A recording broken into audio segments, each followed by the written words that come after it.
చేస్తున్న ఆరోపణ అధ్యక్ష, ఇది ఆస్తుల పంచాయతీ, ఆత్మగౌరవం పంచాయతీ కాదని చెప్తా ఉన్నారు అధ్యక్ష. నేను ఇవాళ మీ ద్వారా తెలంగాణ ప్రజలకు చెప్పదలుచుకున్న అధ్యక్ష నాకు దైవభీతి ఎక్కువ అధ్యక్ష, దైవ భక్తురాలు నేను. లక్ష్మీ నరసింహస్వామి మా ఇంటి దేవుడు అధ్యక్ష. ఆ లక్ష్మీ నరసింహస్వామి మీద ప్రమాణం చేసి చెప్తా ఉన్నా అధ్యక్ష. ఒక మహిళగా నాకు 2 కొడుకులు ఉన్నారు అధ్యక్ష, వాళ్ళిద్దరి మీద ప్రమాణం చేసి చెప్తా ఉన్నాను, నాది ఆస్తుల పంచాయతీ కాదు అధ్యక్ష, నాది ఆత్మగౌరవం పంచాయతీ.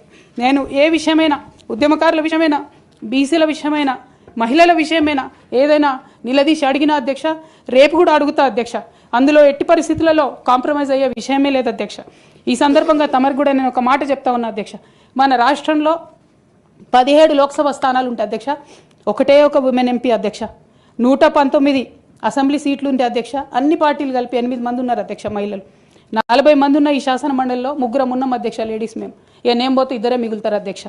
కానీ ఎంత అన్యాయం అంటే అధ్యక్ష, ఎంత చిన్న చూపు అంటే మహిళలు అంటే, పొలిటికల్ పార్టీస్కైనా ఆఖరికి కౌన్సిల్ కూడా అధ్యక్ష. నేను నిన్న మొన్న ఫామ్స్ సైన్ చేస్తున్నా అధ్యక్ష, ఎక్కడా కూడా సభ్యురాలని లేదు అధ్యక్ష. ప్రతి చోట కూడా సభ్యుడు అనే ఉన్నది. తమరన్న దయచేసి మార్చాలి అధ్యక్ష.